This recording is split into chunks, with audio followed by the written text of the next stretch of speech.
Good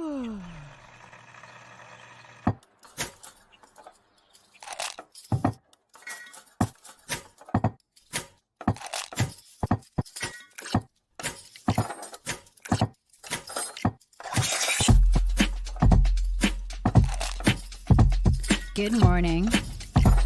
Good morning. Java Delight will uplift you. Stay tuned. The show is about to begin.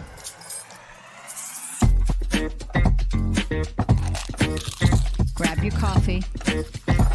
Stay tuned. This show is about to begin.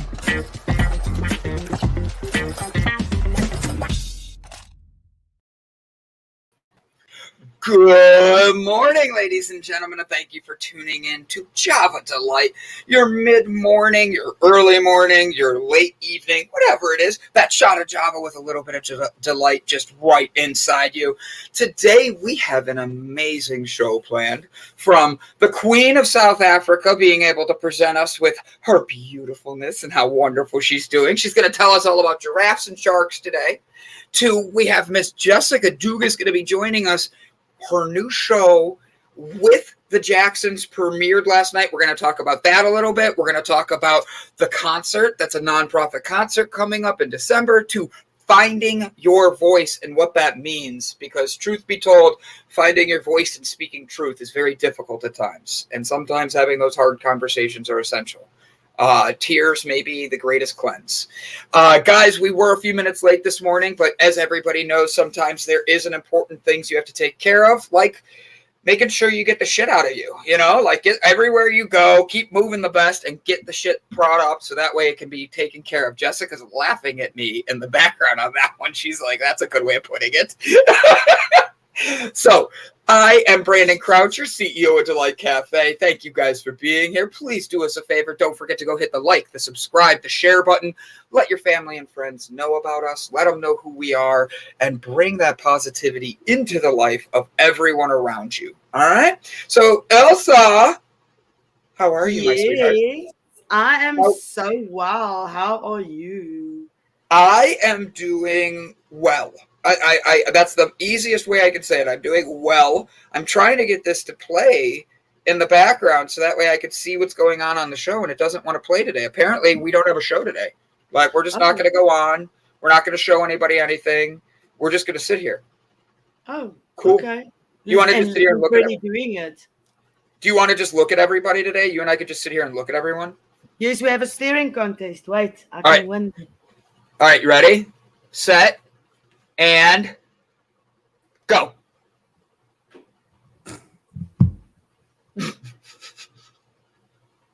There's less viewership than people on the screen. We scared them away.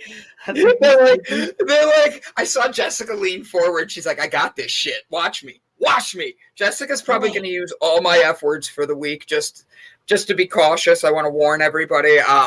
Elsa and I are having our fun today, and I have to be honest, it's been a wonderful morning. My mom woke up and was like all about talking to us about what's going on and how she's doing new things, and she's going to be going to horseback riding today, and then she's complaining about her back hurting, and I'm like, so I don't know what you're doing, Mom. Like, what is in your day? What's on your day plan? Well, I'm going to go horseback riding still. Okay, got it. So I am here. I had a meeting last night. A good meeting. Tell me more. I can't say too much. Okay. I know. Apparently I say too much on Java as is. But I literally got a meeting that is a very high-end potential meeting that went very well for the future. So February, there's a lot of events and things coming up, and what I could say is I'm going to be helping with the NBA and the LGBTQ. I can say that. What we're going to be doing when you're sitting with the NBA and they say things like, that's genius, and I have no idea what I said, it kind of makes me laugh. Like, I really didn't even know what I did, and they seem to like my ideas. I have another meeting with them at the end of the week where we're actually talking about more than just a day, but having a couple days worth of things. And it's just really cool, fun, different events that I'm getting to. I get to use my creativity, and that's where I thrive. I thrive in chaos and creativity. That's where I thrive. Apparently, it's not a good combo.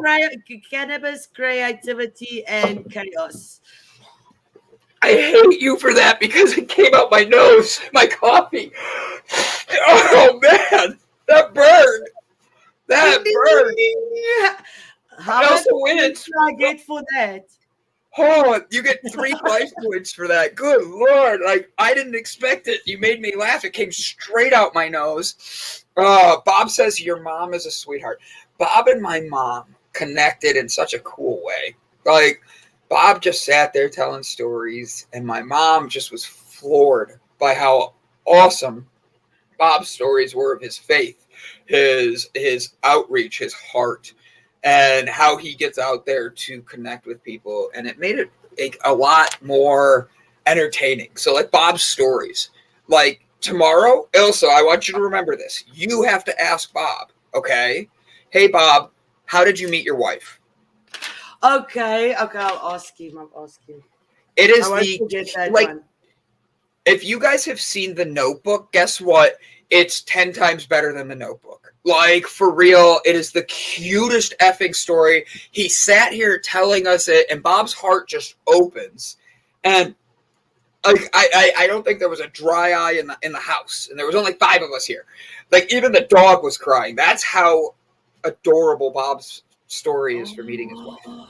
I really want to hear that. Please, I have to remember. I don't think I'll forget to ask that question. Morning, CK. So I had an interesting evening as well. Yeah. So I made my video for the 30-day Brawlers Challenge. I don't know if you saw. I posted it on Facebook. Please go share and like. It's on TikTok as well. So this morning was day 1, and my friend came to visit me. And I actually made another video, which I also posted on TikTok. And let me just quickly say that it is not easy doing this challenge. My self-confidence dropped to about 20% less because I'm from taking your bra off? For not wearing a bra in public, and it doesn't even look bad. You can't even see it. And mentally, I was beside myself this morning. I thought, how the hell am I going to do this? How am I going to walk into public, into a shop, and know that I do not have a bra on? I already feel so. I've been walking around without underwear. I haven't worn underwear for about a year now. And underwear is a different situation because nobody can know. Nothing's hanging on your knees or on your belly button or wherever it should hang. I mean, I'm almost 40. They've had support for so long, and they have just been like, girls, you're on your own now. So I told my friend, and she helped me make it. Where I'm just reaching out to people because I think this is going to be a mental challenge, as well as a challenge against creating awareness of this. My friend actually tried it. She said she was almost out of the house, and she just couldn't get herself to walk out of the house without a bra. And she turned around and she put back a bra back on. And when she got to me, she says, I tried. I'm going to try again. She says, but this is going to be very, very difficult. So I don't think people realize the mental effect that something like that. So can you imagine having breast cancer and removing one or both breasts and how that affects you mentally, especially, and then still dealing with the cancer and everything. I take my hat off to these women. I don't think people realize what it takes to go through it. So day 1, I am so self-conscious and uncomfortable. I think Jessica said it. Jessica said it great right here. She says it's interesting how it affects us. So ask how I feel after 7 pregnancies. And honestly, I can't imagine the two of you, women in general, like it's one of these things where I don't know what that feeling is. So when we had Sydney on yesterday and he's explaining the traumatic stuff behind it of what can happen and how it affects breast cancer and the studies that are being overshadowed so that way other things can be sold like luxury bras and all this, his answers were phenomenal. You are a braless goddess, Elsa. Like I love it. And honestly, it's a journey that you will get through. And honestly, Elsa, I was out last night, and while I'm at dinner, somebody asks me, they go, so I turned on your show this morning at the NBA people, and I'm like, yeah. And they're like, you guys are talking about like just no bras anywhere. And I'm like, yeah, we have wows now. Whip them out Wednesdays. That way every Wednesday women know. I like that. Whip them out Wednesdays. Not hump day anymore. Screw that. It's wow day. You got me there. Thank you. Thank you. That's what I do. From there, it's all you guys. God, bye, guys. My show's done today. But like, I, as a male, when I say these things, it sounds like I'm like, ooh, boobies. And like, that's what people assume. And that's not even the proper term. As he said, he's like, they're breasts and a man is a penis. And he was using medical terms on purpose because it separates the fun conversation to a serious one about health issues. And what I liked is how he did this so smoothly, but having no bras. And we're having him back October 13th to talk about this because Breast Cancer Awareness Month is the entire month of October. And he went through explaining these things to a point where my mind was blown at the studies that him and his wife have done. And to know that they have these links back to breast cancer and it's not being talked about that way it just fascinates me. And then when he talked about the mammogram, so these people I'm with are these guys and they're like, so what are you telling me? You're going to tell everybody not to wear bras? And I'm like, yes. And he's like, well, that's just good for all the guys. Well, the waitress hears this. And the waitress is like a 21-year-old girl. And she goes, oh, well, I don't wear a bra. And she does this thing with her shirt. And she shows us Walmart sells these things that are like tank tops that are a little bit thicker or a little bit bigger. And they go around you in a different way. But it's so you don't have to wear a bra but not be self-conscious. No idea what we're talking about. He's just talking about women not wearing bras. She had no idea of the show. And she shows us this.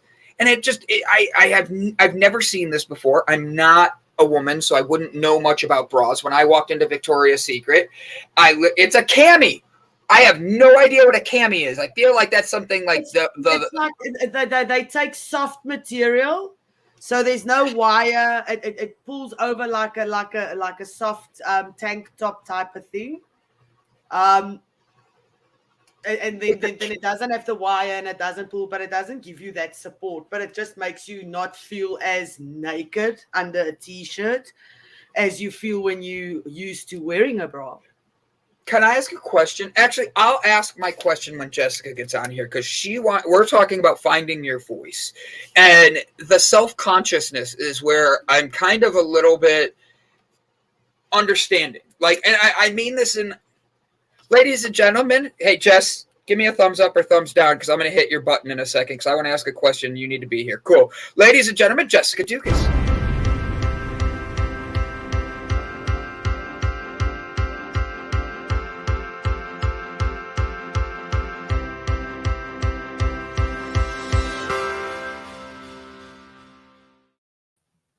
Good morning, my beautiful braless babes. I took mine off today. The lace just was not my color. I'll tell you that. It did not give me enough support. Well, here's my thing. Ilse mentioned self-consciousness. Ilse has 3 kids. My mom has 3 kids. My mom is self-conscious. She even said, I could not go without a bra. You have 1 million kids. How are we... like, the self-consciousness is very understanding. I could understand, especially after having a kid. They talk about this for women. But being free like that, doesn't that be something that makes you feel more comfortable? What's the self-conscious behind that? I'm asking because I have no clue, so I can't understand.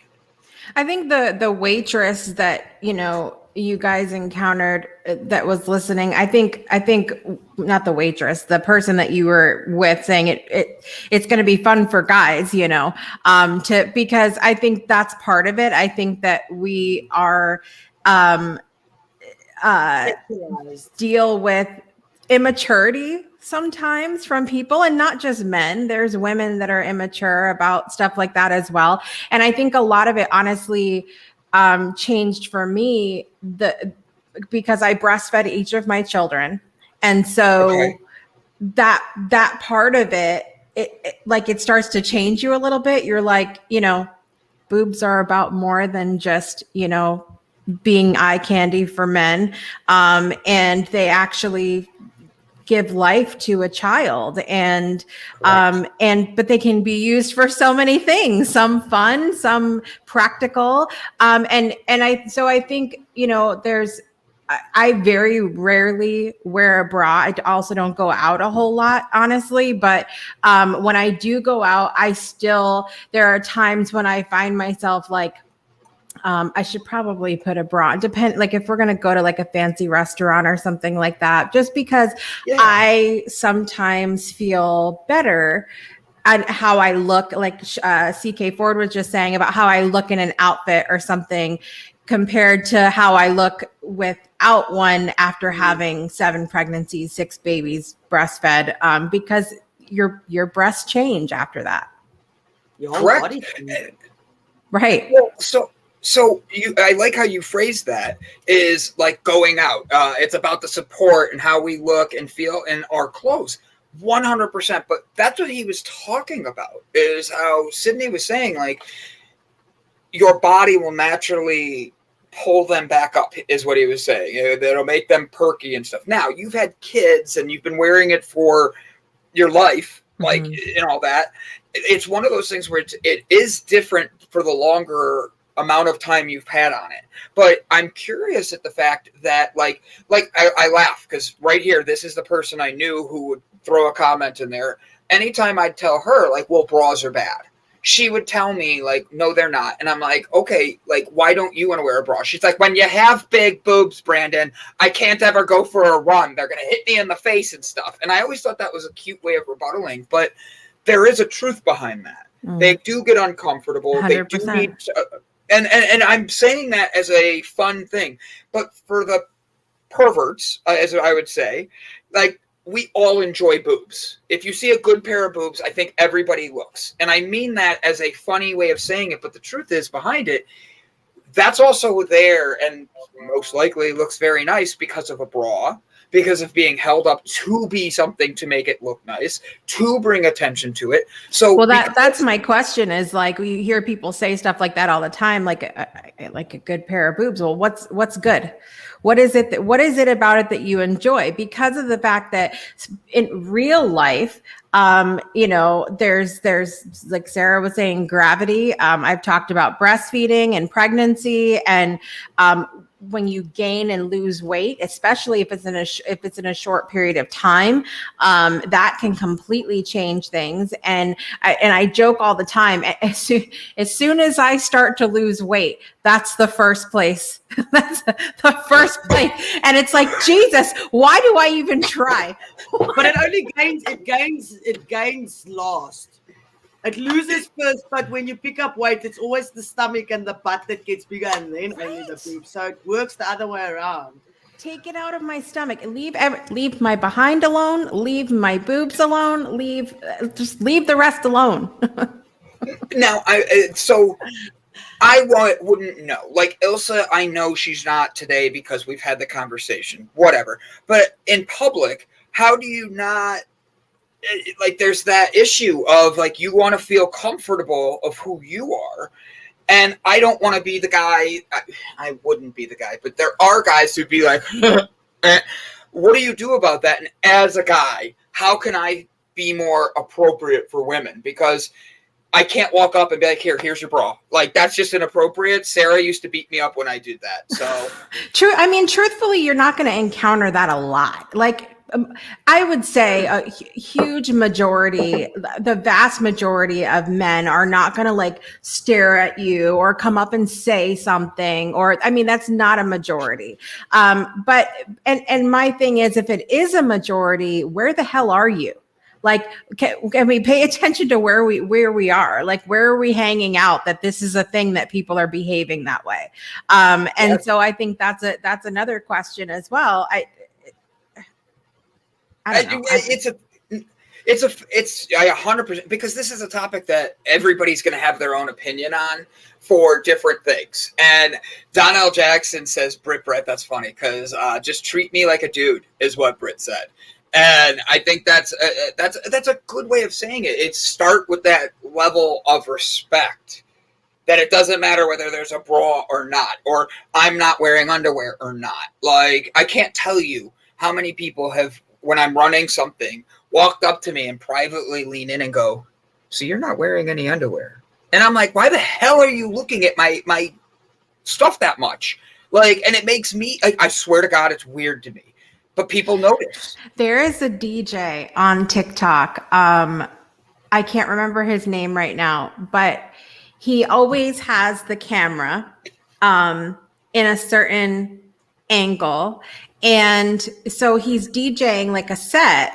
And he did one video and women started going nuts because he wears these sweatpants while he's DJing.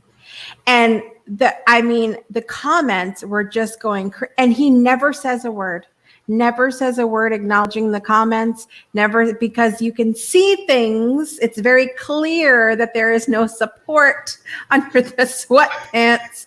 And he just keeps making these DJ videos that go viral, and not because of the music.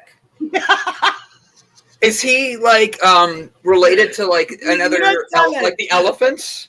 Is he related to elephants? Wow. Man, I wish I didn't evolve from squirrels. So, I mean, that's what I'm saying, though. To be fair, it's not just men that you can see, though. I'm looking at these comments going, some of y'all should be ashamed of yourself. We're gonna talk about finding your voice today, ladies and gentlemen, and not in that way. I am sorry for the women of the world if they are all based on these women that are in the comments of this guy's video. It is a riot. Women are nasty. Women can sometimes be nastier than men. I don't think.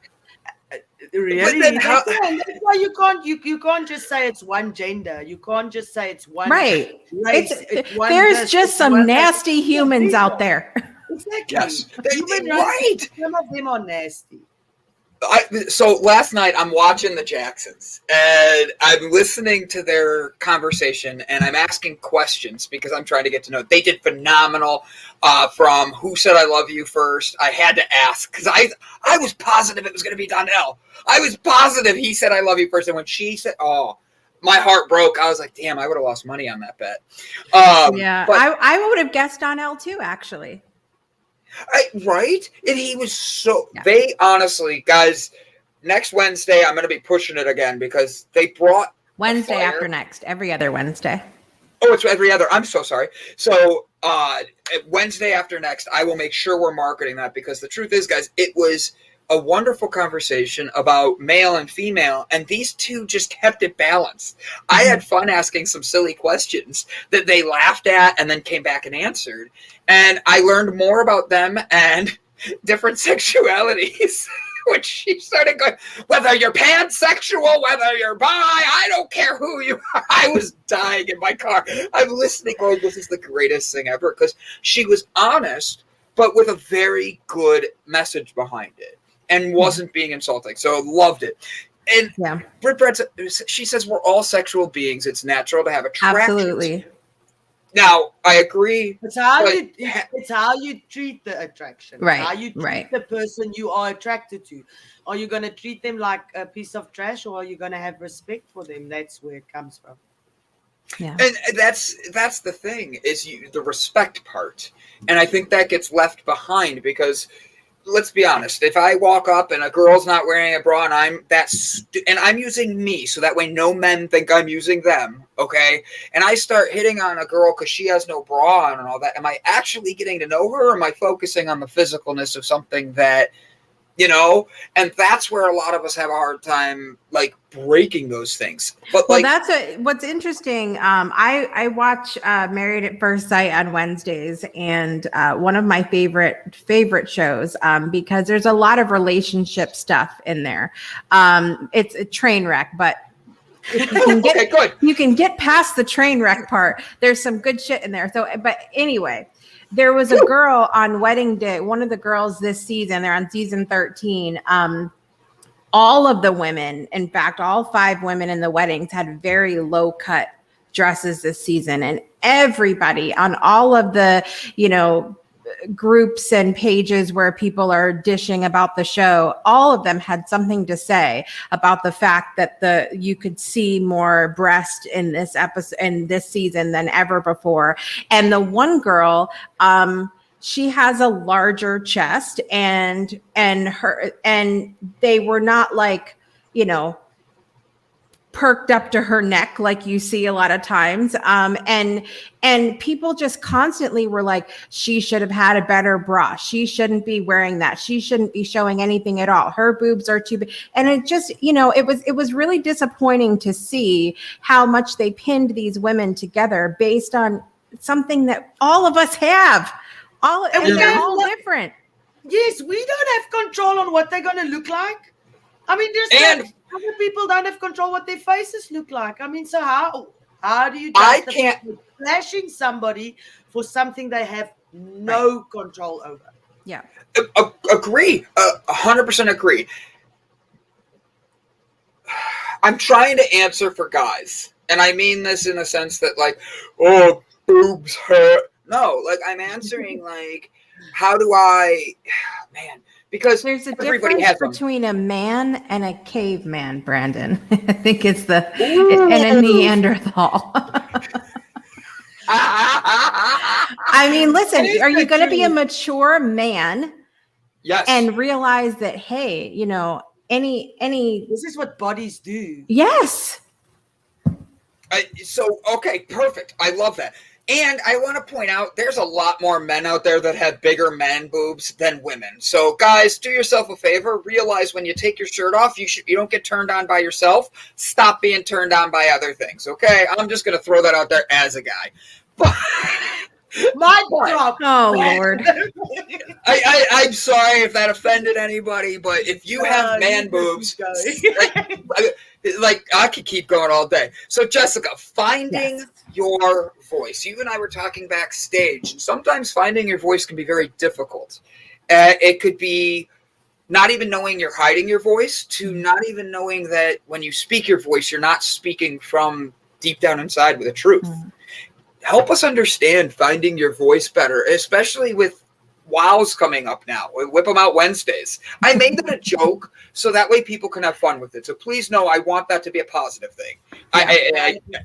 That's our name, and that's sticking from now on. Well, think about it. I want you to think. It's when he comes back as a Wednesday. If we have WOW, whip them out Wednesdays. You're gonna get humped probably. So let's just get through with the hump. Oh, goodness. I'm excited about this topic because of the fact that I have Ray Coates, who has been on Java before. And also I have Dean McMurray, who's the military medium on the show on Friday. So on the Breakthrough Show. And both of these situations, so Ray specifically talks about his journey and how he found his own voice and now sets the stage to help others find their voice and use their voice.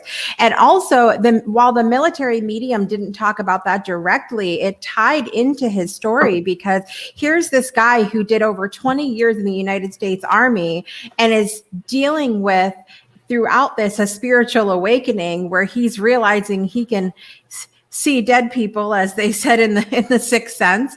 And this is not a line of work where that kind of woo is often appreciated. And so he had to learn how do I express this? Do I express this? Is it safe for me to do so? So I kind of love how both of this topic of finding your voice is a theme without it being an official theme on Friday. Mm-hmm. And it really got me thinking a lot about finding your voice. And I think the biggest thing we need to realize straight out the gate is that it's finding your voice is more than just physically using your voice. It's more than just expressing yourself verbally. There are lots of ways that we can express ourselves and have a voice other than just verbally. We can write, we can sing, we can use our voice by simply not wearing a bra. And I mean, there's just lots of ways that we can do that. But for the sake of time and what we're talking about today, I want to talk about using your voice, like the physical act of speaking, because I think that it is so important. And I think we have been conditioned from a very young age to be quiet. And to not say the things that we need to say, we're taught not to express ourselves. Children, you hear all the time, children should be seen and not heard. And that kind of thing, even if that's not what was told to us directly, we're often, I've checked myself so many times as a parent of how many times I've said, shh, or go play, or not right now, or, when the kids are just trying to get your attention and just trying to express themselves.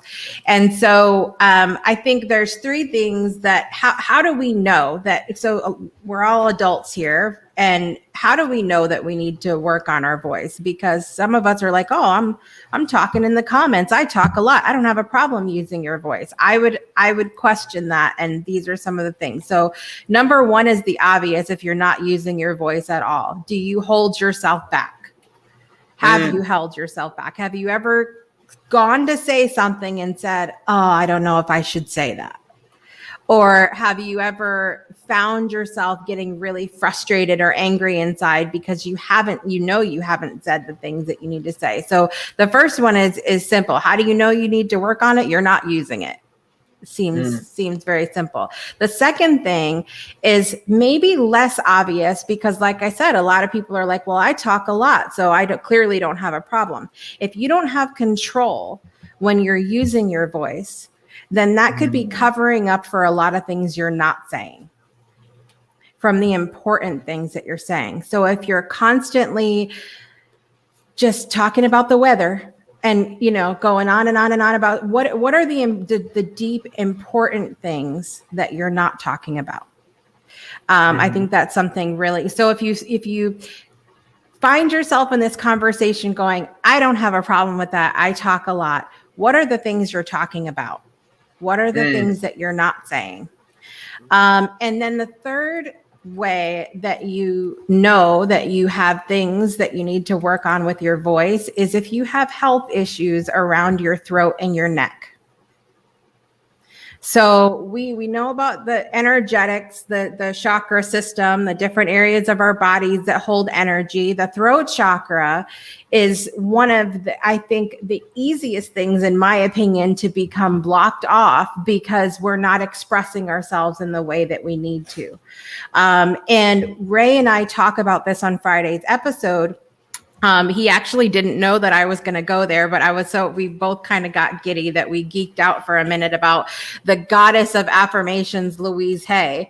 But I asked Ray, because Ray had throat cancer. And I asked Ray about, did you look back from pre-cancer and see that you might have had issues expressing yourself? Or that there were things that and he said, I'm so glad you asked that. Absolutely. Like, I see that now, of having those issues with things being blocked off. And because it's healing when we use our voice. We're not allowing things to fester inside of us. If there's a book, so Louise Hay has You Can Heal Your Life, and there's a workbook that goes with it as well. But then this is a Heal Your Body is a compilation book of just the affirmations based on different dis-ease within your body. And the throat says specifically avenue of expression. It's a channel of creativity. If you have a sore throat, it is stemming from the inability to speak up for oneself, swallowed anger, stifled creativity, and a refusal to change. So if you're finding yourself getting the tonsillitis, sore throat, bronchitis can tie into it a little bit too if it's higher up, any ulcers in your mouth, issues with your tongue, any of this stuff. And when I first realized this in my own life was when I had the lymph nodes pop up in my neck back in 2017. And I realized that was, oh shit, I've literally spent 37 years not expressing myself in the way that I should. And when I started doing that, it started to change. I have not had, I would say I was getting bronchitis and strep throat like twice a year, like a lot of my life. I would always have issues in that area. I have not had that since that time. Not at all. Go ahead, Brandon. I'm not making a joke. I'm asking a very serious question that's going to sound like a joke. Biting your tongue, biting your lip from different things. Would that be part of it too? Because I have bit my tongue and my lip every single day for a week now. Like literally, like my inside of my lip has a blister in it because I bit it so hard. Right. Is that something? Yeah. I mean, and I kind of see things like that as fairly synchronistic. So if we're saying bite your tongue and you're biting your tongue all the time, you have to ask yourself, what am I biting my tongue about here? Like, and there's a lot of different things. I'm telling you, this is life-changing. And it's not meant to like go through it and say, okay, I can look up, lung cancer and that is the only reason I have lung cancer, but it adds to it. The emotions, we know science tells us that our emotions play into physical disease. And so, I think the whole point of all of this with the voice is that if you keep having all of this stuff with your teeth, your jaw, your tongue, your throat, your upper respiratory system, even going up a little bit into your sinuses, all of this right here, if you constantly are having those issues, then you have to ask yourself, what am I not expressing here? So you're fine. I talk a lot. You know that. I'm trying to learn how to be quiet. I'm breathing in between. It's that silence. I just have a statement. And I think people do not express themselves because they do not know how the other person is going to react when you speak your truth. So that's where the lying comes in and all that, because we are so conditioned to worry about other people's feelings more than our own. Right. We were taught that from a young age, your feelings don't matter. And that is where your throat chakra actually blocks up, because you told, as you said, when you're a child, you're not supposed to be in the conversation and everything. And we actually teach the younger generation that their feelings don't matter and they're not allowed to speak up for themselves. I think it's important for us to understand the consequences of using our voices. And I say the word consequences, and I want it to be received as good, bad, and different. I'm not talking about a lot of times when we say the word consequences, people are like, "Oh, I'm going to get in trouble." There's positive, negative, indifferent consequences for literally everything we do using our voice. And so we have to understand that there are consequences. When we are not mindful of how we are using our voices, we can hurt others. But we also have to remember in that we are not responsible we are responsible for how we present things, but we are not responsible for how it is received. Hurt. And I struggle a little bit with that because I feel like it's really easy to take that and go, well, I can just be an asshole, and then people can take it however they want. That's on them. You know what I mean? And that's kind of where I was going to go with these comments, is just say whatever comes to your brain. Who cares? If they don't like it, fuck them. Like things like that. There is a concept of that there. It is knowing that like whatever comes, but it's when you just say whatever comes, words come out. Like I know Jessica and Ilse a little bit right now. I can choose certain things to say that if Jessica and I were in a dispute, I could say things that would be daggers to her on the words because they just come first thing. Mm-hmm. It's not just speaking. It's taking that moment to take the words that are being said, digest them. And then when your response comes back, it's not a fuck it. It's, that's what it's going to be when you set it down. But at the end of the day, it's choosing the words to be respectful to both sides, even if you don't like what's going to be there. Like if I'm supposed to have a meeting with Jessica and I don't show, okay, don't make a face. But I don't show. Jessica's not going to literally just all of a sudden Jessica's not going to call me back. So first off, fuck you. Second off, and fuck your mama. Next, she's not going to do that. She's going to wait and have a conversation with me. And as much as it eats her up inside, and I don't want to ever do that to her, it's one of those things where she's choosing her words to talk to me with respect. And I have the choice at that point to take it as respect, or she's just someone that wants to tear me down. Fuck it. And I don't see that with her. Yeah. Does that make sense? But I think too, I am not at all saying, I agree with what you're saying, Britt Brad as well, that it's not necessarily that we need to we don't need to hold things back. We don't need to hold things back. I'm not telling you to not, if you're pissed off, be pissed off. If you're angry, be angry. But I think choosing your words is good, but also allow yourself to express yourself in a way you want and practice it. So knowing your audience, just if I'm royally pissed off at Brandon, okay, and I can't find my words to express that in a way that is loving and kind, which is the qualities that I want to embody, then I know that I probably need to have someone else to talk to express how I really feel and organize my thoughts and feel good about that in order to maintain a professional relationship with Brandon. So you need to. You can practice. As part of, I have a couple things I wrote down for how we can actually do this and start using our voices. And one is just to use it.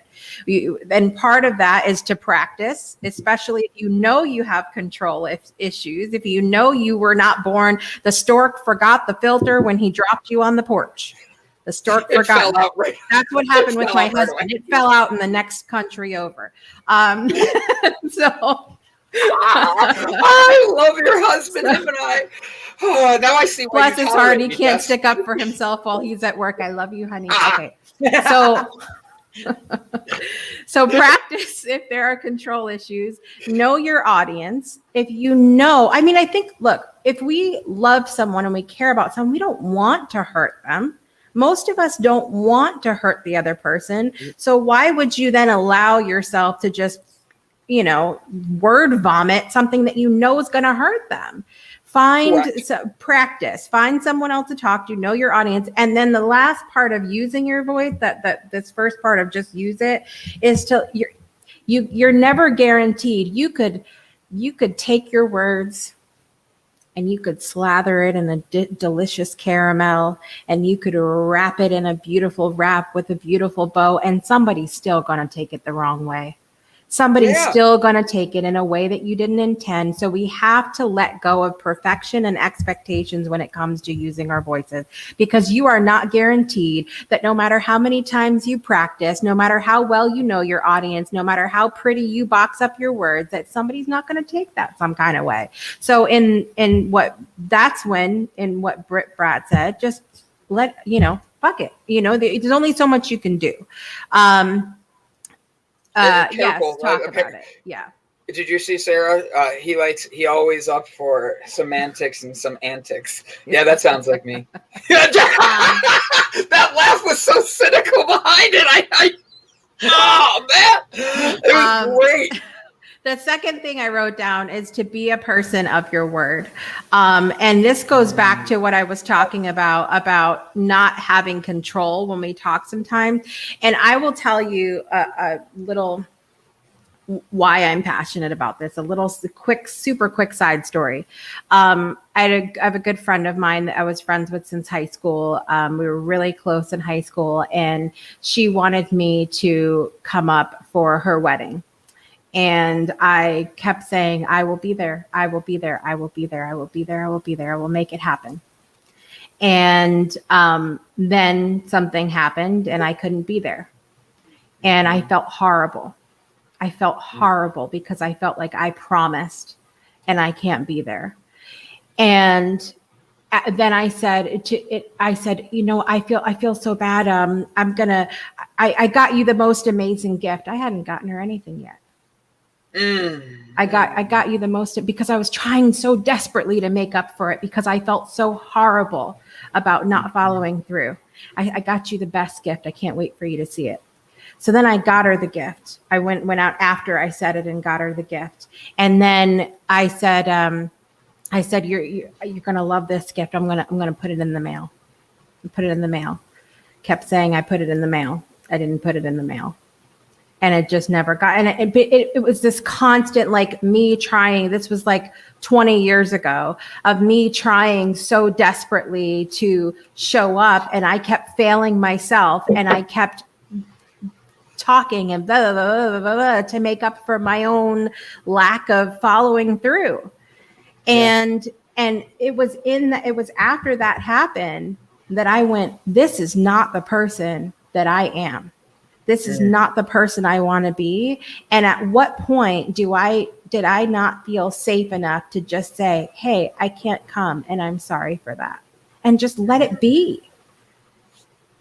And just let it be. Jessica, you're speaking like words today, girl. Like I'm sitting back just going, I don't need to talk. I want to let our guests just talk to you today. Shit, I could just hide behind everything today. That's why I'm passionate about it, because I've been in that position where it makes us feel like shit when we're not a person of our word. But so the more that we just be that person of our word, follow through, and maybe not yap as much as we want to, of promising and over promising, and because it's better to just use our words to just say I'm sorry and leave it alone. Can I jump on the I'm sorry? Yeah. The I'm sorry has to be an understanding also. Right. I used to be phenomenal at the right. I'm so sorry, but like I really didn't know what I did wrong. Like as a kid, my parents would yell at me. 100%. You get it. So when you say sorry, it's truly being truthful. God, Brad's like with us today. It's like she's in the conversation perfectly. But like, be truthful, it is be honest. You have to know those boundaries inside yourself, that when you've hurt somebody else, you understand that pain, and that's why when you say sorry, you mean it. Be truthful. Right. Excuse me. Be truthful. Right. Jessica Dugas with finding your voice today. I want to grab the last two things before we run out of time really quick. Yeah. Third thing, be authentic. Be who you are. Don't use when you use your voice, don't try to emulate somebody else's voice. Don't say something because it's what you think that the other person wants to hear. You've got to be authentic when you use your voice. And the fourth thing is to then use your voice to create a space where others feel safe in using their voice. And now Jessica, that sounds more like listening rather than speaking. No. Are you jumping in to interject all the time? Can you listen without disagreeing? Yes. Can you listen without disagreeing or offering an alternative point of view without asking for permission first? Yes.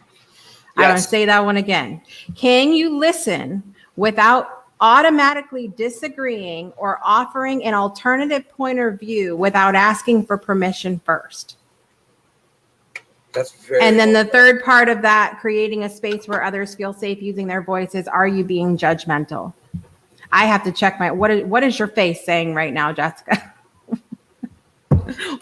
What is your face saying, Jessica? I have to check myself all the time. Look, and it goes back to what I said before, is that you got to let go of perfection. We're all a work in progress. Not one person, not one. And I would even challenge that, Donnell. I would say, yes, listen to understand, but listen to listen. Just listen to listen, because we're not always guaranteed that we're going to understand. It may be completely outside of our. I listen to people all the time, and I listen because I want to listen, but I don't understand why the hell they're doing what they're doing. I'm not. I don't. I might not even be a place where I frankly want to understand, because it might be something that's so outside. Like, you can come and talk to me all day about the steak and whatnot that you're cooking, and I'm not going to understand it. Because I don't do that. And I'm not in a place where I want to understand it, because I just don't, because I don't eat that, but I'm going to listen. I'll listen, but that doesn't mean that I'm in a place where I want to understand. That's not what I'm here for. So listen, because you want to listen, period. The thing is, I think we're all guilty of all of that. And right. Once you sit and you use your voice and you tell someone what the problem is, and that person apologizes, then you move on from that, and that person just does not do that again. Because I feel if you can't apologize for the same thing twice, especially not something that is so important, and as, let's say, mental abuse or promises being broken or whatever. It's not something that you can just say, oh, sorry, I'll try harder for next time. Oh, sorry, I'll try harder for next time. And that's where the check needs to come in. That's why you need to use your voice, so that you've set your boundaries. If that apology, to see if that apology works, and if that person is supposed to be in your life. Yeah. Things happen. Shit happens. It's being understanding of both sides. Jessica, I am looking for. Last week, you had on telling the truth, and I have to be honest. That interview, oh my God, I was literally in my car listening to this, because I drive a lot apparently, and as I'm listening to this, I would like, I love her. She was amazing.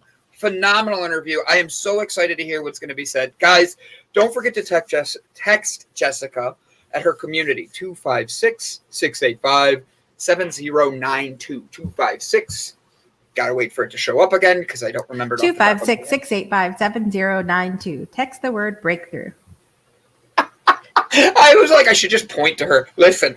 So, guys, Jessica Dugas, 100% mom, 100% amazing, 100% authentic. And I have to be honest, I am grateful she is not just in my life, but that she believes in the vision for a future, whether it's with or without us. She's pushing for a better future, and that's a leader. So, guys, please know I love her. Follow her and go join her Discord if you're not going to do anything else. Okay, Jessica. bit.ly. bit.ly/Discord breakthrough. Oh, okay. I was like, what is BIT? Like bit.ly. We're forgetting the CH. You're forgetting the CH when you're talking about me. So BITCH/Brandon Croucher. OnlyFans, Brandon Croucher. Bear Care Bear. Bear Care Bear Brandon. I love it. So Jessica, I love you and thank you for being you. Elsa, are you ready to read our bio of our guest? Because he's backstage. I hope my tongue does not get knotted, and I do not swear when I try and read this. Language barrier, people, just please breathe and be patient with me. Okay, let's do this. All right, love you. Thank you, Jess. We are talking to Ibrahim Dar. I think I pronounced it right. Dubbed the motivational Machiavelli by the Milestone Mag, Ibrahim's approach to personal development is ruthlessly pragmatic and thoroughly practical. His style of deconstructing and tackling problems from a practical perspective has propelled his daily email blast, Ibrahim in your inbox, to the top 20 most engaging newsletter list compiled by the Impact Tribune. His book, Charm Like a Narcissist, I like that title, has been translated into 7 languages and distributed in over 45 countries. It has found its way into several international reading lists and is discussed, cited, and studied in classrooms and student book clubs in over 12 universities. As a professional speaker, Dar talks about attracting attention, building a narrative, and creating connections. His words have reached over 2 million people, with 18,000 returning to consume his content regularly. He has given over 80 talks on improving social skills, accumulating personal power, and grabbing attention, including one at Middlesex University, Dubai, a university which he graduated in 2016 with a bachelor's degree in advertising, media, and public relations. I love it. So, are you excited? He sounds incredible. He sounds awesome.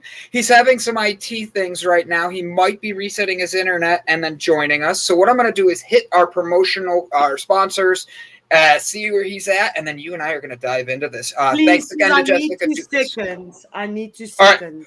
2 seconds. You ready? You get 1 whole minute. And go! Hi, my name is Brandon, and over the past year, the Delight Cafe team and I have traveled across the U.S. researching this rapidly growing industry of CBD products. What we have found throughout the industry were products that were inconsistent in dosage and used ingredients that weren't even lab tested. Products with chalky textures, bitter aftertaste, and worst of all, confusion among the CBD consumers. That's why we created Delight Cafe. A 15 milligram, lab tested, all natural, water soluble hemp CBD powder pack. It's odorless, colorless, and tasteless. Add it to your favorite drink of choice, wherever, whenever, on the go. Quickly find your calm, your balance, and your delight when you need it most.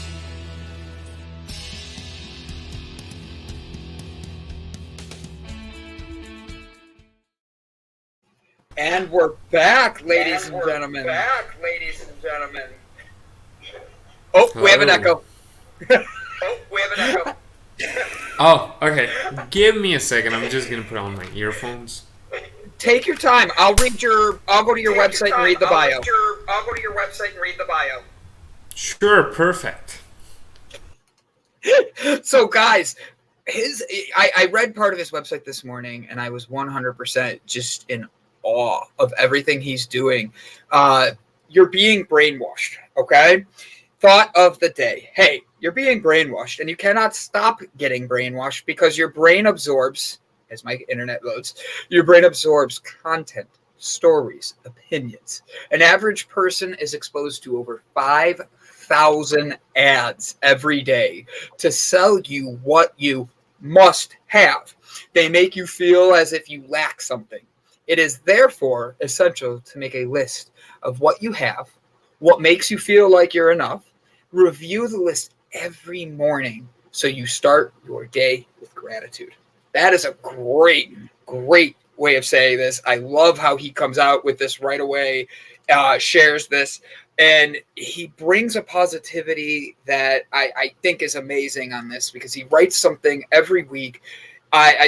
Guys, this is going to be an interview you're not going to want to go anywhere from. If you're tired of being brainwashed, you're tired of having marketing come at you, you're tired of reading into everything, and feel like you're just being pushed down all the time, stay tuned. Ibrahim. I think it's Ibrahim. Ibrahim? I think so. I think you'll help us correct now, but that's how I read it. So I do apologize if it's wrong. But we've got quite a bit of Ibrahims having the Indian community and everything here from India. They brought the Indians from India as sugar cane slaves in our history. So Durban has got a lot of Indians, and there's a lot of Ibrahims and names from that. Really? Yeah. So he's got an artistic mind. I was playing with his website, and like some of the stuff, like painting your cows. If you paint a cow like a zebra, it won't get bitten by flies. Why? Who cares why? I'm more interested in how they found this out. And that's something I want to know about. Did you know that? I did not. I was Right? also reading that. I thought, what does that mean? Cryptic, all these cryptic messages, and I just want to know what it means. So Right? I'm on connection. And then it's one of these things where I'm sitting there. So if I paint myself like a zebra, does that mean the flies will leave me alone? Maybe that's what it means. I don't know. Just buying the stuff so that people can leave you alone. Do you think maybe it's got to do with that? I have no idea. I think his internet cut out though, because he was getting his headphones, and all I see is this now. Nope, he's getting his headphones still. There was an echo. Wait, I think he's back. How's that, buddy? Okay, let me mute mine. Let's see if it's mine. I can't hear you. Come on back, buddy. You're good. Take your time. We're going to talk about painting cows. And if Ilse dunks me in paint and I come out looking like a zebra, does that mean I will no longer get bit? He's laughing at that. I want to know. I muted Jessica's mic. I don't know if it maybe came from her. So I don't know if we want to try again. Let's try again. Ready? Here we go. 1, 2, 3. Third time's the charm. Can you hear me now? Yes! There we go! And technical difficulties. We're excited you're here, though. Forget technical difficulties. I have so many questions. I want to start with your website right off the bat. Yeah, this is gonna be this might be. Oh my god! So I might have to switch my internet provider and come again. Okay. So audio and video works. That's the good news. The bad news is that I have to switch my internet. All right. So it will just take a second.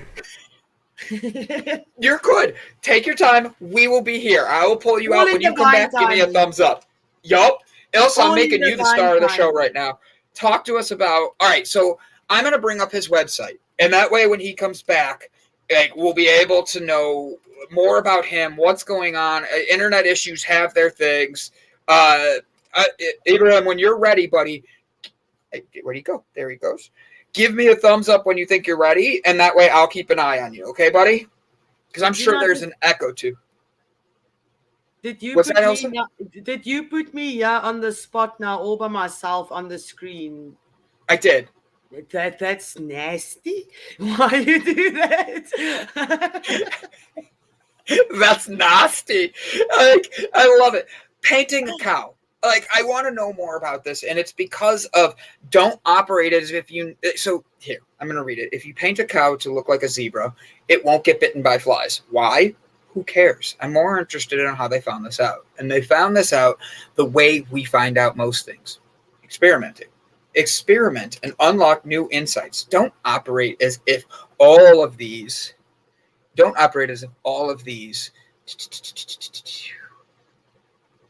All there is to know. Not even in subjects you're an expert in. Who knows? Your cows might need painting. Ice cream tails. Let's just go right into ice cream trails. First off, I like the name because I love ice cream. I ate an entire piece of ice cream cake yesterday. God, it was delicious. Not bad. It was a Snicker M&M ice cream cake that I'm not supposed to eat, but it's one of my favorites, and I could not wait to eat it all up. And then we go into this next one where it's about the ice cream trails. When Ruben Matios got tired of discounting his ice cream, he decided to make high-end ice cream. To make it seem luxurious, he came up with a foreign-sounding label, Haagen-Dazs, a made-up word that means nothing. However, it sounds foreign enough to work. It works because people worship what's exotic, yet take for granted what's familiar. But remember, you'll never be foreign to yourself. Learn to appreciate what's familiar so that you can appreciate yourself. What a great, his words resonate with me in such a different way. I love this. So I got a thumbs up in the back, boom. And all right, you're here. I love it. I'm so excited you're here. First question, Ibrahim. Thank you. We both wanted to make sure we say it correctly. You have some amazing writing. You hit in 4 sentences a very deep part of people's soul, from ice cream to just the words they're choosing to knowing your worth and painting a cow. That my mind went crazy for that. How do you do this? How did you become who you are? Because I love you already. Thank you so much. You're very kind. I'm so sorry for all these difficulties. They wouldn't have happened had my day went as planned. But I just decided to take a power nap. It just turned into a coma. So I woke up and I had to download all this information in my head, like what my name is. I didn't know anything. I woke up and I was like, okay, I'm a human. My name is Ibrahim. It was one of those sleeps. So yeah. Everything happens as it's supposed to happen. Yeah, at the Java show, we just go with the flow, so don't even stress. Okay, I like this. And you know what happened is I have this app called Mention that actually tracks my mentions on the web. So I received a notification that there's a show going on which I am a guest, and I'm like, how's this show going on? And then I open it and I was like, oh, I'm coming on later. I thought I was doing a show and I didn't even know it. So yeah, and then Jessica, very insightful. So my internet was kind enough to allow me to listen to her, but just when the time was right for me to come on, it just started getting choppy on me. But yeah, very insightful guest. Thank you. And you know what? She comes on every Thursday to talk about breakthroughs, from different things like finding your voice to literally something as telling the truth. And she brings on all her positivity, and we're grateful she's there. And I think it's interesting because we're talking today about finding your voice. And then all of a sudden, you're having all these IT issues. You're not hearing the voices that are being said to us. You don't even know if you're human. I'm like, this is divine. We are here together and all that. So, Ibrahim, how do you, what got you into writing? What got you into being big ideas, small posts? I love the saying. How did you come up with it to create this and inspire people? So ultimately, it just is that I respect creativity like a lot of people respect or worship deities. It's like I believe creativity is this one dimension that we all have access to, and the more we put in the practice of being creative, the more easily we can access this dimension. So how did I come up with the title? It just came to me. But the difference is I just see it as my duty. Any idea that comes to me, it's my duty to execute it, to bring it into the world in the best possible way that I can. Go. I'll go then and get the next question. I want to ask why painting, forget why it doesn't work, but or why it works, but why do you, what is this painting of cows? And I'm asking as a joke, if I were a cow and if I paint myself a zebra, does that mean flies won't bite me? It's a joke, but without knowing the science behind it, what inspired you to do that and to tell people to know that you're painting that you're painting yourself? You might not understand everything. I got you. I saw your question in the comments. Okay, so I believe your question is about I believe your question is about painting cows. That post specifically.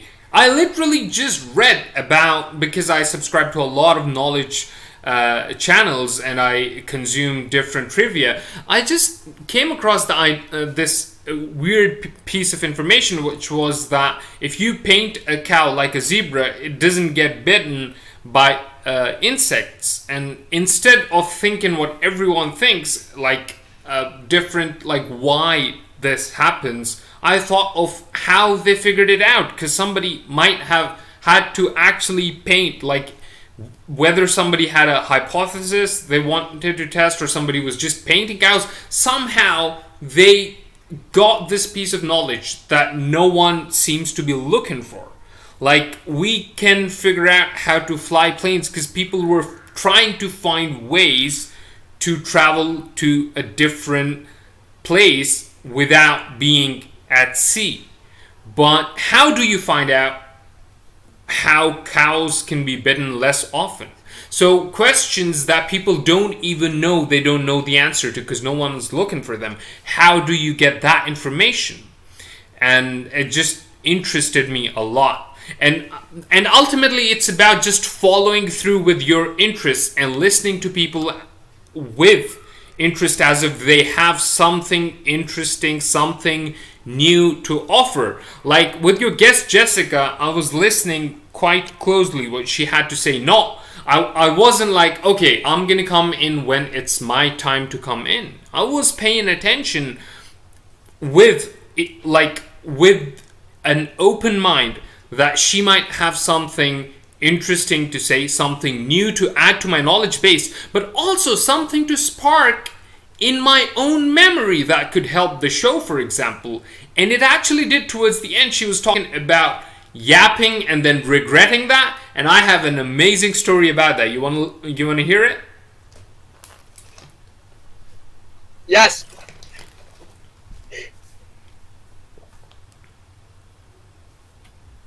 Yes, please. I want to hear your story.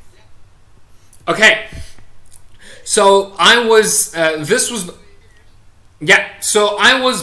is back in school, towards the end of school, towards 12th grade. This was 2012. I was trying to lose weight because I had a slip disc, right? I had a slip disc. I don't know why I said right. It's not like you knew that, but still. Anyway, I had a slip disc, and the doctor was like, dude, the easiest way for you to like make sure that you continue walking is to walk a lot now so you start losing weight. So I had an accountability partner, and we decided, because he too was fat and we're trying to slim down together. So we made a pact. It was like, we said, hey, our worst habit is we're addicted to junk food, right? And he's like, yep. I was like, okay, so we're gonna make a pact where if you are eating junk food, I'm gonna shame you. I'm gonna literally make you feel bad by calling you fatty repeatedly until you stop. And you'll do the same service for me. And we made this pact between us because we knew that when we were calling each other fat, it's not out of malice. It's not out of malice. It's because you care about me. So anyway, we made this deal. It was like, okay, if you eat junk food, I'll call you fat. If I eat junk food, you call me fat. And as a result, I reduced the amount of junk food I was eating. What happened with him was he just developed a thicker skin. Like, he just started tolerating being called fat. But this is for one specific instant where this went horribly. See, we were in a movie theater. Well, we were outside the movie theater because you start outside and then you go in.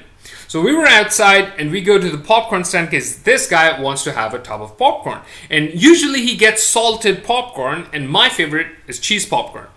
But somehow, just because he knew I wasn't going to break, he got cheese popcorn because that's my favorite. And he wanted to annoy me. But I was like, I was true to my pact. I started calling him fat right there. I was like, yo, fatty, okay, get your popcorn, fatty. And he's with me, and we go into the theater. He sits right next to me, right? And I sit, and I turn to my right, and I just repeatedly start calling him fatty, asking him to throw away his popcorn. Now, of course, the theater is dark and the movie is playing. Well, the trailers are playing because, they have like 2 hours of trailer, and only, I believe it's a conspiracy, only when they know that you're done with your popcorn do they start the movie.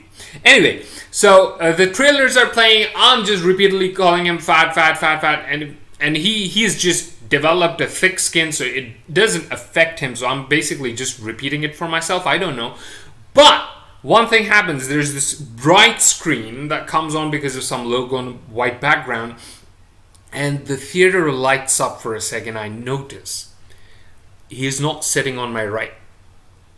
He's sitting on my left. And on my right is a lady who is pregnant. Oh my God. Ouch. Dude, I actually wished I did. In that moment, I wished I did not exist. Because you never call, first of all, you don't call a stranger fat, but also that's a lady and she's pregnant. And I felt so horrible. I just wanted to make it okay. So I was like, she was ignoring me, but I was like, I'm so sorry, I didn't mean it. I thought Did it she was my not friend's. slap you? And she's just completely ignoring me, right? And I got so desperate for her to feel like I was a nice person. I got so desperate that I was like, ma'am, trust me, I would never call a pregnant woman fat. And that's the first time she pays attention to me. She notices me for the first time, turns around and says, excuse me, who is pregnant? Oh no. She wasn't pregnant. Oh my. Oh man, I wish I hadn't yapped. I have no words. I'm like, Is that when you decided to give up popcorn completely? You're like, I need to get rid of something So, 100%. There's something about... Okay. So ultimately, just my point is... my point is, I wasn't always a charming guy. At some points, is just like, you should be glad you know me now than when I had the personality of a washing machine. It's like I've developed my personality. I've developed it to a great extent now. talking about personality, you've got a book that says. Okay, so Elsa, you're going to have to write your question because of the delay. I'm sorry. Ibrahim. Okay, not a problem. I'll write them. You're going to have to... Yeah, we have to write our questions in the comments because of the delay. So I just wrote you one, Ibrahim. It's about your book.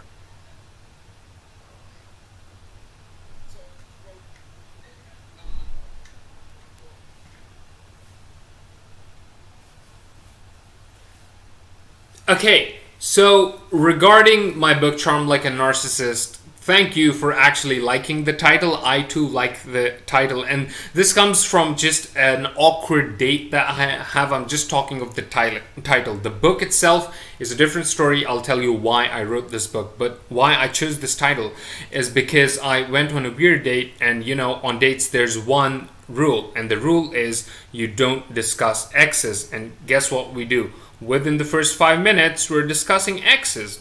I mentioned one ex, and then for some, I believe that gave her the legal right to discuss exes for the rest of the date. So she literally just went in chronological order, reverse chronological order with the last ex, and she kept going back, talking about all the exes she had problems with, and they seemed to be similar problems. And ultimately, while she was talking to me, she had an epiphany. She said, I think I'm attracted to narcissists. And I was thinking, oh my God, I am a narcissist. But I had never had that moment of self-awareness before, because nobody had laid it like that with examples of other exes. So in that moment, I realized that I might be narcissistic. And then I did some personality tests, and lo and behold, I had like 20% narcissism. And I just realized that a lot of traits that were positively social, that helped me develop my following, that helped me become a professional speaker, were things that were like that I owed to narcissism. For example, I don't take failure personally. Like, Brandon, if I applied to be on your show and you did not accept me, I wouldn't say, hey, maybe my content isn't good. I would say Brandon is just a horrible judge of guest quality. So I would not then take it personally, which means I will apply to the next podcast. And what normal people do is they take failure personally and then they don't try again. And another thing is, I will aim high because my narcissistic self believes that I deserve a lot. And guess what? Like, a reality TV host can aim at the president position and get it. Not every reality TV star might get it, but one might. And who knows, you might be that one. So being narcissistic in some instances helps. What I wanted to do was make a book where I could take the effect of being a narcissist, which is aiming high, trying repeatedly, these effects, and put them in like an order of exercises that people can do so they can be their most charming selves without being narcissists, without having the downsides of narcissism, which is the toxic effects on others, the crashing and burning, and then just the desire to get attention for the sake of attention and not any other goal. And then her and I wrote a couple questions in there. With the delay, Sure. I'm kind of going to let you have those and run with them, because that way we're able to keep without the delay and have you be able to explain the amazing things you're doing. Okay, so this might turn into a monologue, but you know, we could have created the illusion of conversation where you still read the questions you've written, and then I already know the question, and as you start reading it, I'd be like, oh. But anyway, it seems like we're not playing illusionist here. I'm literally gonna read them off the chat, and it's fine. It's fine.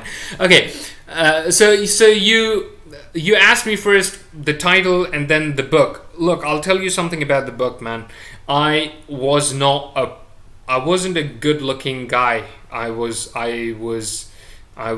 just an average-looking guy, and that too might be like consoling myself. I was hard to look at, and as a kid, it's brutal because other kids don't know any better, and you know, they're very honest.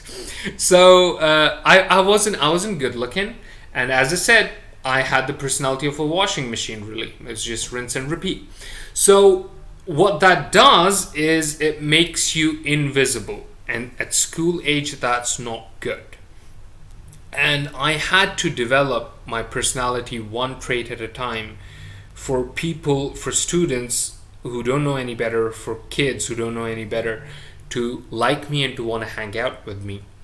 And just developing that personality allowed me to survive a time where like my self-esteem could have gone like through the floor. It just helped me, having that personality helped me make connections, make friends I cherish. So I just wanted to write a book that would allow someone who has already survived all this time into their adulthood without developing the magnetic, compelling traits that come with like being charming. Like, I wanted to make charm and charisma accessible. And even right now, if somebody's like deciding to nope the fuck out of this podcast, I just want them to get a nugget already. All right, so before you leave, if anyone's gonna leave because of technical issues, look, charisma is someone who you think is special making you feel special. That's the whole book. Basically, it's how you can first of all position yourself where you seem special and then make others feel special. A lot of times what happens is people chase making others feel special. So they hear about Bill Clinton remembering names, and the fact that it had a charming effect. And they're like, oh, perhaps I too can be charming if I start memorizing names. And then they just come off as a creepy person who remembers someone's name from 5 years ago. It's like, dude, what are you doing? Now, Bill Clinton's memorization of names was charming because he actually was in a position of power. Him remembering a name wasn't about his memory, it was about his personality. But until you're the CEO or the manager or the supervisor, you remembering names is literally just you having a good memory. That does not charm anyone. So you have to seem special. And the number one way to seem special is to actually see yourself as special, so you carry yourself as if you are special. And then people pick up on it. It's not about, I'm going to place my arm here and my shoulder here and this is going to be my body language. No, body language is so natural and it flows, it's downstream from your mindset. So if you have a mindset where you believe you are special, that will actually reflect outwards. And then when people start seeing you as someone special, someone who has something unique about them, then when you treat them as if they're special, that creates that connection, that creates that charming effect. And this is where I'm going to drink water, let you riff on that a minute, so this is not a monologue. All right? And then we'll go on to the next question. Perfect. I think that's a very interesting point. Like giving people the chance to charm like a narcissist. Like I love your analogy of Bill Clinton, because it really is, when the president remembers your name, it feels very powerful. So is your whole book stories about people and how narcissism, I hate to say it, could be like a positive thing? Is that the way I should take it? Mm-hmm. So the book is about deconstructing narcissism. So it's literally just talking about different ways in which narcissism translates into personality. So we can take those positive personality traits and we can retain them, while at the same time keeping the negatives at bay. But I'm seeing that you are plugging my book hard, and that's heartwarming. Thank you so much. But here's the thing.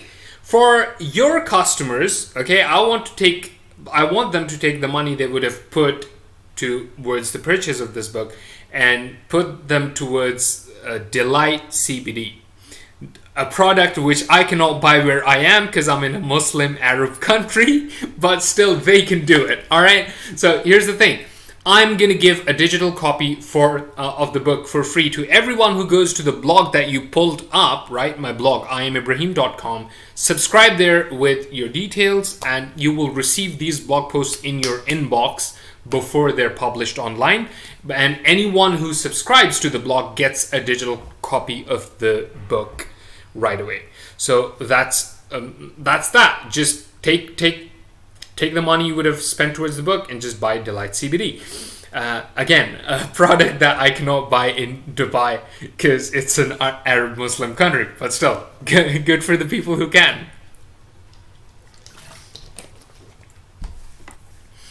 You can always move to South Africa if you want. It's legal, yeah?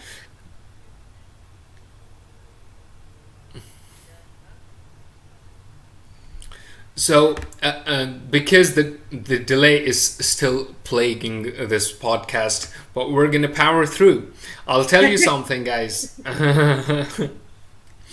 So, you have one of the written questions here is, what can others receive from this book?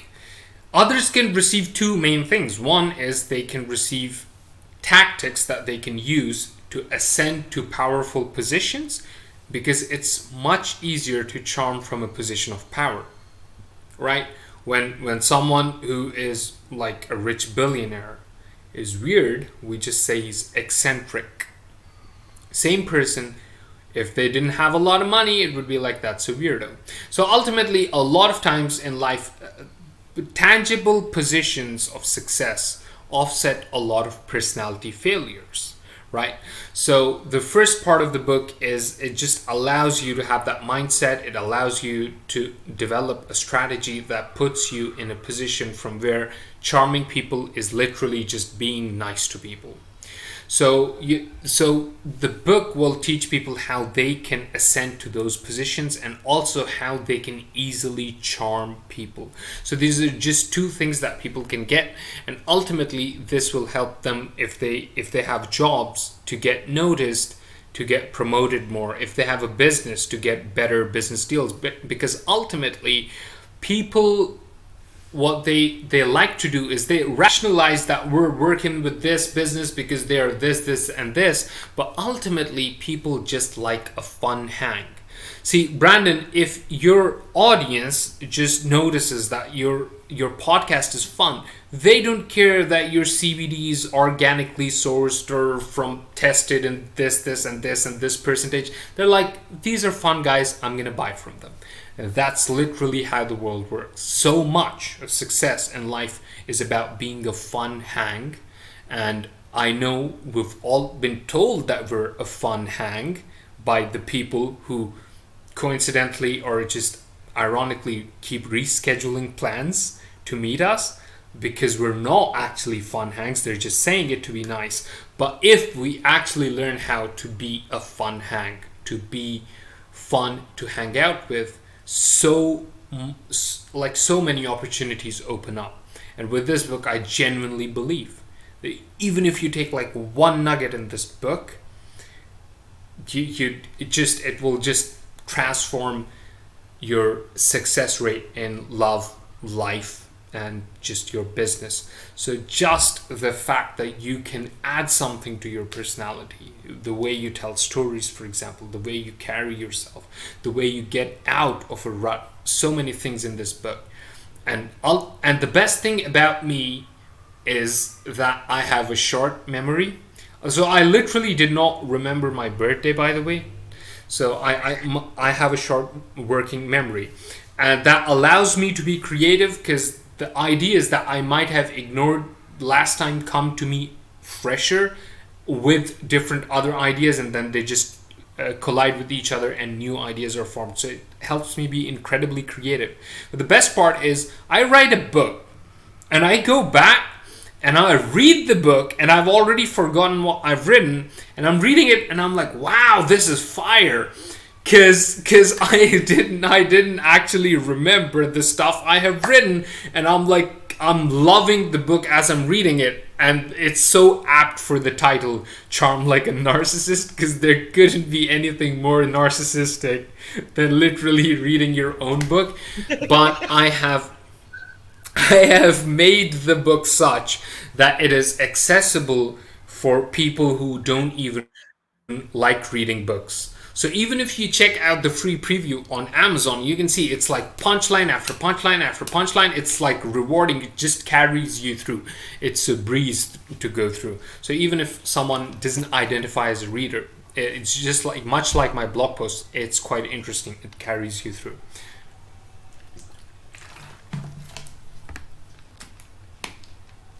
I have questions right here. I was pulling them up. Did you always want to be an author and speaker when you grew up? Oh my God. I was like, dude, I wasn't born a writer. I was born a baby. And I tried to write, but I was discouraged at every step, as if my English teacher's job literally was to make sure I don't write English. So it's a second language to me. You know, I literally had to see, I'm a Pakistani and born and brought up in Dubai. Okay. So I had to learn English, and they taught me wrong. Like, everyone who taught me spoken English was an Indian or a Pakistani teacher. So if I hadn't improved my accent and learned how to pronounce properly, I would be speaking like this. If I did not learn how to remember or speak English, that would have been my accent, because that's how my teachers spoke. So I literally had to teach myself how to speak properly. And you know, I hired an accent coach, and she heard me and she said, hey, you actually are pretty clear in how you speak. I can understand what you're saying, so why do you want to change your accent? I was like, I just don't want to sound like I'm speaking from a call center, because I want to professionally coach people and professionally speak to a broader audience. And she then taught me how to speak with a better, clearer accent. So I am so committed to changing everything that doesn't work without taking personally anything I have to change. And that involves writing a piece of fiction that was so bad that my teacher physically facepalmed right in front of me. This was back in grade 7. So I wrote a short story after watching the anime called One Piece. It's quite popular now. Wasn't that popular back then. So I saw this anime. The story was inspiring, so I decided to write a story. I wrote a short story. It was a bad one, I can see in hindsight, because I had assumed so many things that I knew that I just assumed that the other person would know about the characters and everything. And I wrote it and I entered it into a short story competition. That's usually not the right place to start, because people are putting their best work and you don't want to put your first work there. So she was reading it, and then she physically facepalmed and just threw that piece away. And she literally said that, hey, writing is not for you. And I tried again and again and again until I could write acceptably. And I tried more than 8 times before my first thing was literally just acceptable for her to finish reading. Because she wouldn't finish reading. Halfway through, she would throw it away. But I tried again and again. And I'll tell you why I tried again. Because I heard of a very inspiring story, and I believe it will help your guests as well. It will help your guests with whatever they want to achieve. So you got to pay attention to this, because this is a story of a Pakistani woman who was born in a Pakistani village. I know her. And since she was born, back then culture was a lot more towards gender roles, right? And ever since she was born, she dreamed of being a mother, and that's what she wanted to do. And the culture around her enabled this as well. They put a lot of her self-esteem in being a mother. Hey, having a baby is the best thing you can do if you are a woman. What would be amazing is if somebody just joined the stream right where I was saying that without context, thinking, what is going on? Why is this guy talking about that being the only thing? But look, that's what she was told, and she had accepted it. She had absorbed it. A lot of her personality, her future was in it, and she got to marry a guy with whom she wanted to have babies. But she realized upon their first conception, within the first trimester, that she couldn't carry the baby to term. It was a premature abortion. Automatically the baby just dropped. She ended up in the emergency ward fighting for her life. And she tried the next year. So she tried 2, 3, 4, 5 times, and every single year she ended up in the emergency ward at a hospital. And it just started getting so risky for her to do it, but she continued doing it because she wanted to have a baby so bad. And then to make it worse, the guy's family started pressurizing him to like marry someone with whom he can have a baby, because in Pakistani culture, having babies counts for a lot. Dude, I have 52 first cousins. And I told my dad, hey, do you know I counted and I have 52 first cousins? And he's like, I have more than that on my father's side, and my collective is over 150. I'm like, weird flex, but okay. But I asked him, I'm like, I asked my grandpa, I was like, why did you have so many kids? And my grandpa said, like, if you have enough kids, like, one of them is bound to make you proud. So for him, it was a game of statistics. Anyway, my point is, in Pakistan culture, so much of the emphasis is like continuing your lineage, and that guy was being repeatedly pressured by his family to just marry someone with whom he can have babies. But he kept trying with this woman. So now they've tried 7, 8, 9 times already. And it's like every single time, dude, 1 month passes, 2 months pass, third month, they have that dreaded feeling, oh my God, this might happen. And it happens. The baby drops. She can't carry the baby to term. It's dead. And she's in the emergency ward trying not to be dead every single year. This is going on 8 years in a row. Imagine what that does to someone's self-esteem. And this is 9th time she's in the ward. And while she's at the ward, the guy's family is pressuring him to marry someone else. And they actually present an option, like an arranged marriage option. And dude, he got so mad. He's like, look, I want to have a son or a daughter more than you want to have a grandkid or a granddaughter or a nephew or a niece. I want to have kids more than you. But not if the price I have to pay is to break this woman's heart. So if I'm going to have a baby, it's going to be with this woman or with no one else. And then they try for the 10th time. 1 month passes. 2 months pass. 3rd month. Again, she's in the emergency ward. The baby is like aborted. So now he's at the end of his rope. Technology hasn't arrived in Pakistan back then where they could have a surrogate. So he's literally considering a vasectomy. So he goes to the doctor's office for a consultation. Doctor's like, look, the problem is not with you. The problem is with the woman. Okay? And basically, if you want to only have a baby with her, you better make your peace with not having a baby at all and get a vasectomy.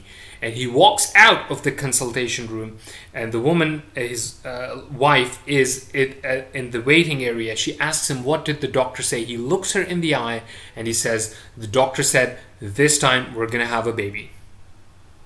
And then on the way back, they actually buy sweets and they take them to the village and they distribute them, and they said that we're going to have a baby and we've decided the name's going to be Qasim, okay? 1 month passes, 2 months pass, 6 months pass, 8 months pass. 9 months later, my elder brother Qasim is born. Wow. So you see, the fact that if my mother had not tried 11 times in a row, I wouldn't exist, I wouldn't be here, means that, hey, what if my first or second or even 9th story is too shitty for my teacher to finish? I'm going to try at least 11 times. And with anything I try in life, I try at least 11 times because I owe it to my existence. See, you might be born out of love, lust, or just poor decision making, right? Poor planning. I am born out of persistence. That's the difference. So for me, it's like I have to do whatever I set my mind to persistently. For you, it might be you got to do what you love because you're born out of love. I'm just born out of just like a working mentality to repeatedly keep doing until it works. So that's why that's how I became a writer. That's how I became a good writer. It was like, you cannot do this. I'm like, I will show you. Thank you for calling that a beautiful story. I don't know. Okay, so I'm going to try. Do you think that a lot of people have narcissism in them?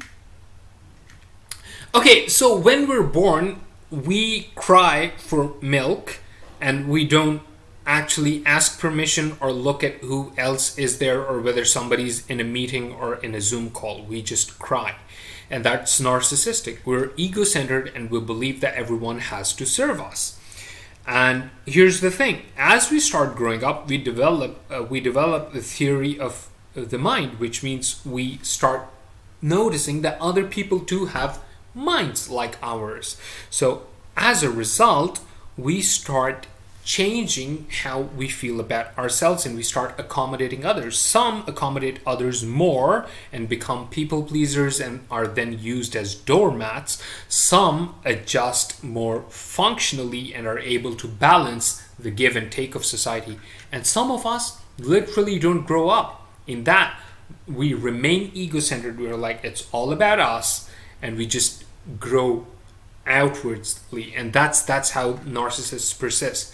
So ultimately, everyone has the potential growing up to be a narcissist. That was weird emphasis.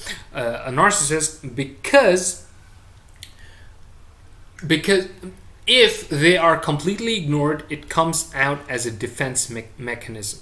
It's like, oh, you think I'm not shit? Well, I think I'm the shit regardless of what anyone thinks.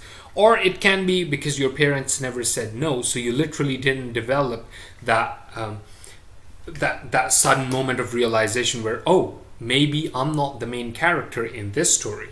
So you just walk around like you're the main character. Either way, it's okay to be narcissistic as long as it does not have ill effects on others. But the problem with narcissists, unlike people who are just charming like a narcissist, is that they are not self-aware.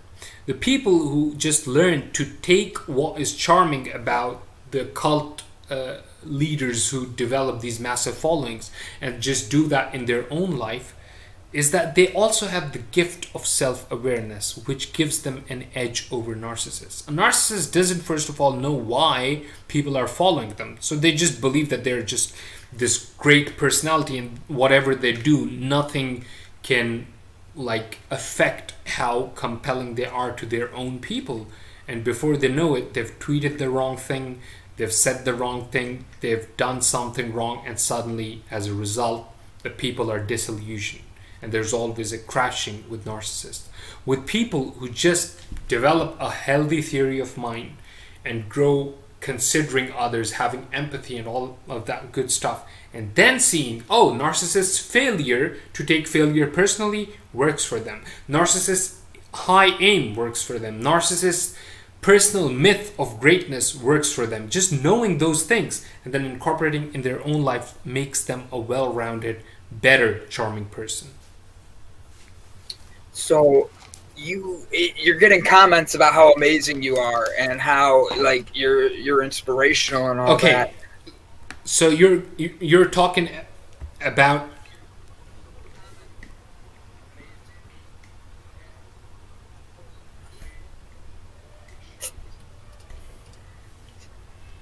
okay. So right now, all I heard was because of the delay. But what I'm going to do is I'm going to go to the private chat and I'm going to pick up the last thing you've mentioned, which is that the way you end each show is giving a positive affirmation for the audience. Okay, so we can get into that. If we're ready, if we're in the tail end of the show, you can start by giving your positive affirmation and just give me a thumbs up once you both are done, and then I will go with mine. All right, let's go. Love it. I go first. Hi, we had a very jam-packed episode today with wearing our emotions on our sleeves, embracing our the throat chakras, and saying how we feel, to being self-confident or self-conscious about our bra challenge. All I want to say is just push forward. We are almost there. Tomorrow is Friday. Ibrahim gave us so many tips on just how to go through life and everything, and I'm sending positive vibes and lots of love to all you guys. Stay strong.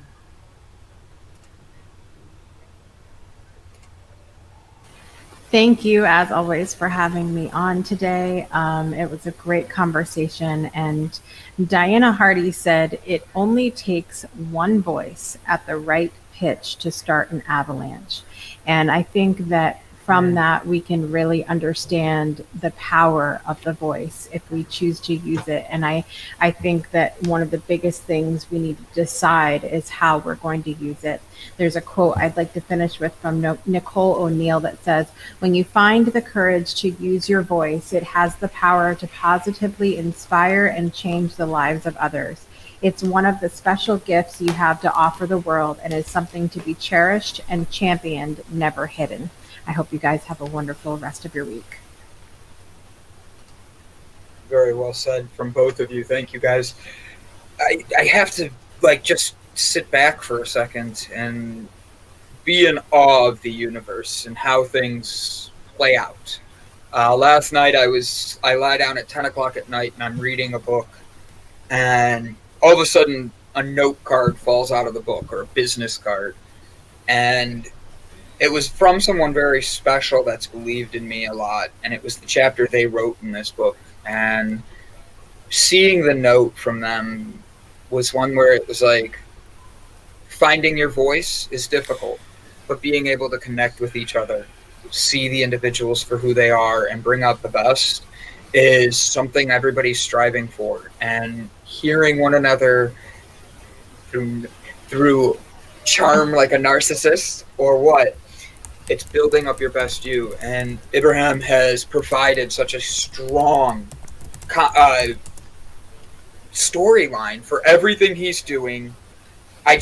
Guys, go subscribe. His book is, he's giving away a free copy for all listeners, and it would be honored for all of you guys to go do that, because even his short little paragraphs he does daily, God, they're impactful, they are meaningful, and they are amazing. And yeah, so guys, do me a favor, go subscribe. And Ibrahim, you could start now. I'm giving you the thumbs up. Okay, so for my positive affirmation is going to be a quote from myself. See, that's charmed like a narcissist, staying true on brand to narcissism. But to be honest, look, all jokes aside, here's the thing. If you mess up, everyone reminds you that you messed up.